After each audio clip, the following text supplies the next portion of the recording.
Bonjour, j'aimerais partager avec vous euh, une partie spéciale de mon histoire. L'expérience que j'ai vécue a été tout simplement merveilleuse et je dois avouer que si j'avais su à quel point c'était incroyable, j'aurais plongé dedans bien plus tôt. Je ne peux pas dire que j'en sois totalement fière.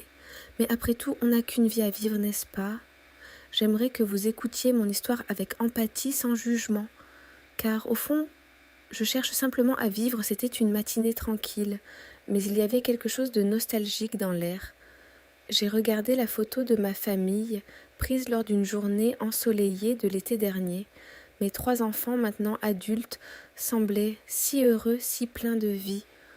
Maman, tu n'as pas besoin de t'inquiéter autant pour nous, a dit mon fils aîné Daniel, en s'installant sur la chaise en face de moi. On va tous bien, il te suffit de prendre soin de toi. Je sais, mon chéri, mais parfois j'ai l'impression de perdre le fil de la vie. Je répondis en soupirant, les choses ont tellement changé avant la maison, étaient pleines de rires et de bruit. Maintenant c'est juste moi et le silence, mais tu nous as toujours, maman. Dès que tu as besoin. Il suffit de nous appeler, a-t-il dit, essayant de me réconforter. C'est vrai, mais si je voulais quelque chose de plus, une aventure peut-être. J'ai ri, essayant de détendre l'atmosphère. Mais au fond de moi, l'idée d'une aventure m'intriguait. La solitude m'enveloppait comme une couverture lourde, et je désirais désespérément m'en libérer plus tard, pendant le déjeuner en famille. L'atmosphère était légère, la table était remplie de plats délicieux, et les rires résonnaient dans la maison. C'est à ce moment-là que j'ai rencontré Alex, l'ami de mon petit-fils. Il est entré dans la pièce avec un grand sourire, une énergie juvénile radieuse. « Salut, ça va ?» a-t-il dit en me tendant. « Là, tu dois être Johanna. » J'ai tellement entendu parler de toi. Salut Alex, enchantée de te rencontrer. Ai-je répondu, sentant mon cœur s'accélérer. Il y avait quelque chose en lui qui m'attirait, une vivacité que je n'avais pas vue depuis des années. Et comment es-tu devenue amie avec mon petit-fils? Oh, on est camarades à l'université, et il parle toujours de combien ta famille est unie. C'est inspirant, a-t-il dit en clignant des yeux. J'ai ri. Nerveusement, sa façon décontractée était contagieuse et pendant un instant, j'ai oublié mon âge et mes responsabilités. Tu fais du sport, Alex, en fait, j'adore surf et toi, quelle est ta passion? La conversation s'est déroulée naturellement, comme si le temps m'avait rendu une partie de moi-même que j'avais oubliée après le déjeuner. Je suis rentrée chez moi, le rire d'Alex résonnant encore dans ma tête, dans la solitude de ma maison. J'ai réfléchi à cette rencontre. J'ai ressenti un mélange de confusion et d'excitation. Que m'arrive-t-il? Ai-je pensé en regardant par la fenêtre, c'était comme si une flamme s'était allumée en moi, un désir de quelque chose de plus, quelque chose que je ne savais pas si j'étais prête à embrasser. Mais une chose était certaine, ce jour-là ne serait pas comme les autres. Un autre jour ensoleillé lorsque le soleil commençait à se cacher derrière les arbres. Alex et moi nous sommes retrouvés dans le garage de ma maison, un espace que je n'avais pas vu comme un refuge depuis longtemps. L'odeur de l'huile de moteur et la légère poussière du sol se mêlaient à la tension qui flottait entre nous. Alex était là avec son sourire décontracté et son regard intrigant capable d'éveiller quelque chose que je pensais avoir dormi à jamais. « Salut, que fais-tu ici ?» Ai-je demandé. « Je viens chercher les outils que ton fils m'a dit que tu avais. » A-t-il répondu. « Fais comme chez toi, je crois qu'ils sont dans cette boîte. » Tu as toujours voulu avoir un garage comme celui-ci, a-t-il demandé sur un tonquin qui me fit rire. Au moins c'est un bon endroit pour me cacher de temps en temps. Ai-je répondu, essayant de masquer la tension croissante, mais qui aurait cru que ce serait toi qui me ferais vouloir sortir de cette obscurité? Il s'est approché et sa proximité me rendit à la fois inquiète et excitée. Je le regardais et je vis non seulement un jeune homme attirant, mais quelqu'un qui semblait voir au-delà de mon âge. Que se passe-t-il? Je me sentais vivante, comme si la vie coulait à nouveau dans mes veines. « Johanna, a-t-il dit d'une voix douce, ce que tu désires vraiment ?»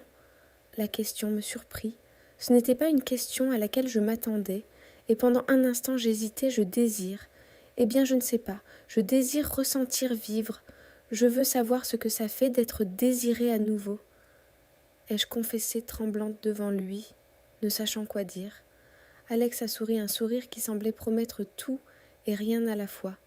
Alors vivons cela, je veux te faire ressentir cela à nouveau. Ces mots résonnèrent dans mon esprit, et comme un courant électrique, quelque chose s'alluma en moi. Je savais que c'était risqué. M'échapper, ses bras étaient fort robustes. Son parfum était parfait lorsque nos lèvres se rencontrèrent. C'était comme si le temps s'était arrêté. Tout le poids des années des responsabilités et des insécurités s'évapora. Je me permis de m'abandonner à cette sensation inconnue, celle que je croyais avoir perdue à jamais. La passion qui semblait autrefois un souvenir lointain était désormais palpable, et j'étais là vivante et entière pour la première fois depuis longtemps. Il m'a embrassée, intensément. Je lui ai dit que mon âge était très vieux. Il a juste murmuré et dit « Je me fiche de l'âge, ce que je veux. C'est toi. » Soudain nous étions là, sans nos vêtements. Je sentais son corps, dans un mouvement doux et paisible. Je ne pouvais pas éviter les gémissements et les murmures. Ce garçon était sensationnel. Ma peau frissonnait à chaque contact de lui. Mais soudain, à la hauteur de l'amour, il m'a dit « Je te veux par derrière, que pouvais-je faire ?» Je ne pouvais pas dire non parce que tout allait si bien.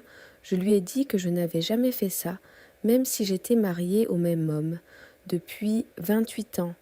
Il a dit « Tu peux me laisser faire, je te traiterai avec soin.